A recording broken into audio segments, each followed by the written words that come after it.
खुददार मेरे शहर का फाकों से मर गया। राशन जो आ रहा था अफसर के घर गया। चढ़ती रही मज़ार पर चादरें बेशुमार। बाहर जो एक फकीर था सर्दी से मर गया। रोटी अमीरे शहर के कुत्तों ने छीन ली। फाका गरीबे शहर के बच्चों में बट गया। I'm Shazeen Said. Let's talk about poverty. Poverty is always spoken about as if it were a law of nature.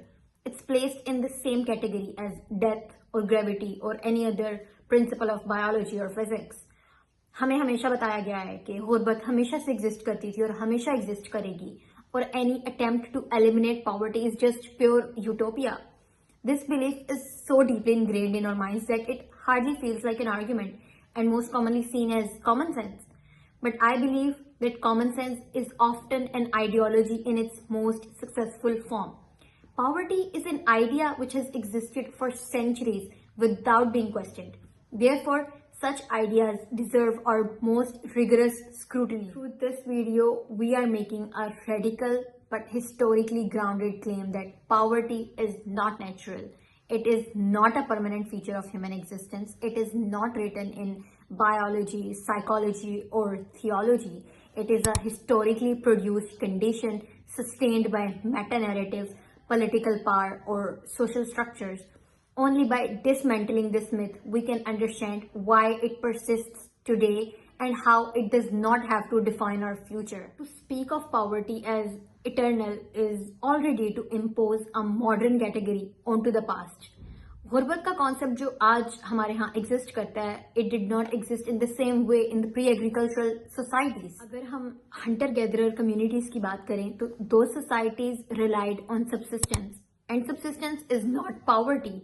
Scarcity was not moralized and no one was structurally excluded from survival. Noah Harari अपनी किताब Sapiens में लिखता है that the most affluent period in human history in terms of nutrition, leisure or well-being was the pre-agricultural hunter-gatherer era, which is quite contrary to the modern notion of development that material progress linearly moves with agriculture or civilization. In fact, he calls agricultural revolution as the history's biggest fraud. Those societies were originally the affluent societies. The hunters and gatherers consumed diverse diet, suffered lesser from nutritional deficiencies, and experienced lower level of chronic diseases. They worked very few hours per day to secure subsistence and enjoyed greater level of social equality and lacked rigid hierarchies which later accompanied settled agriculture. So poverty started emerging as a distinct social category only after private property, hierarchies and surplus started emerging. तो हम कह सकते हैं कि poverty उसी वक्त possible होती है जब society जरूरत से ज्यादा produce करती हैं but distribute it unequally. So poverty does not arise out of scarcity alone. Rather, it arises due to unequal access to abundance. With the rise of agrarian civilizations like Egypt, Rome or Greece, we often see poverty was recognized as a social conditioning. But how it was understood, that matters.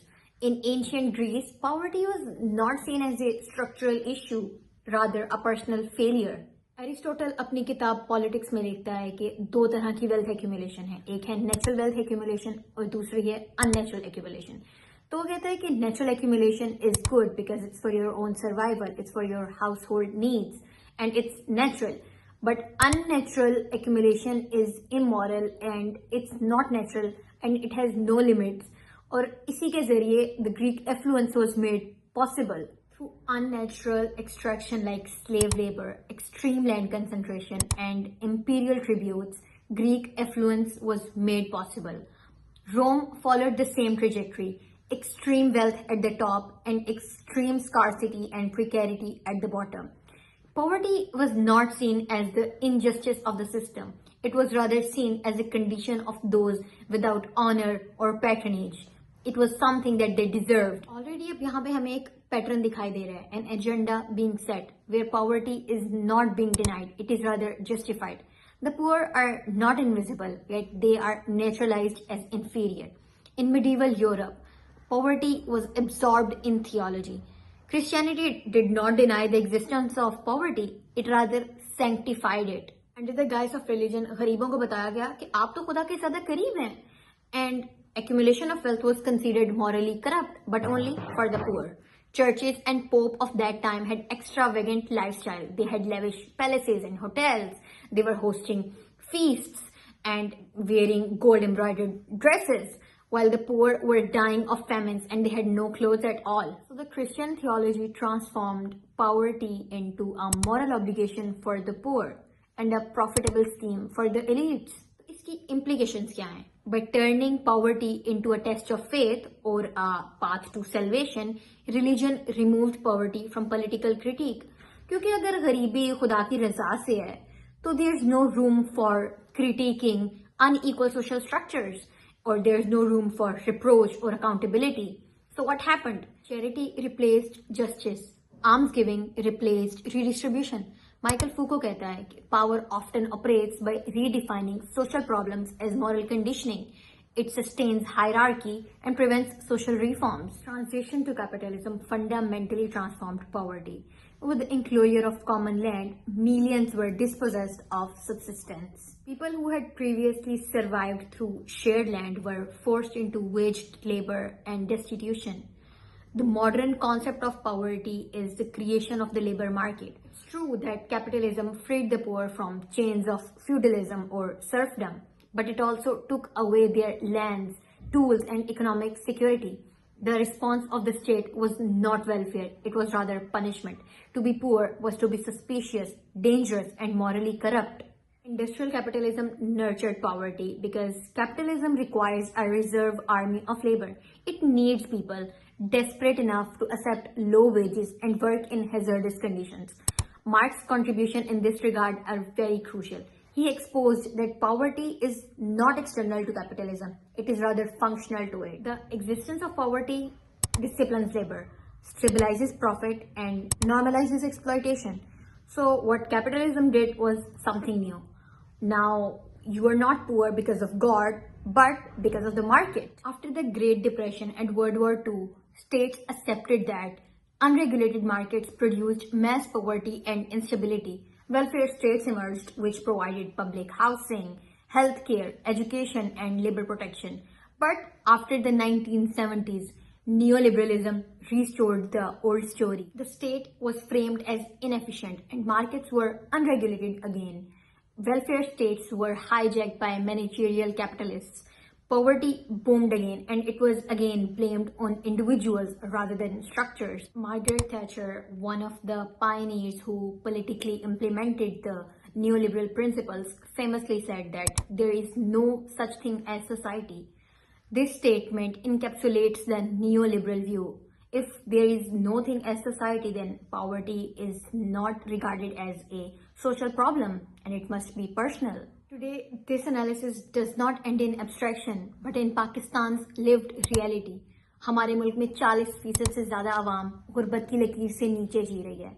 4 out of every 10 people are deprived of basic life facilities. Millions of children are stunted, not because food does not exist, but because they lack access to the food resources. This suffering unfolds in a country where elite wealth is protected, large landowners remain untaxed, subsidies flow upwards, and public service is decayed by design. So Pakistan's poverty case is not just a tragedy or an accident without a cause. It is rather a perfectly planned crime, and its culprits are sitting today in government offices, in cabinets, or in parliaments or military headquarters. So today, through this video, we have seen that poverty has worn various masks, be it divine will, moral deficiency, or market failure. But beneath every mask, there is one simple natural truth. Poverty is not natural. It is highly dependent on how societies organize power, structures, and resources. To say that poverty is natural is not a neutral statement but a political act. It protects the exploitative structures from scrutiny and converts injustice into common sense. If we start believing that poverty is constructed, then we can dismantle it. And the most radical act is not to give charity, not outrage, nor even reforms, but refusing to believe the fact that this suffering is inevitable. It will be the beginning of an end. an end of injustice and an end of inequality.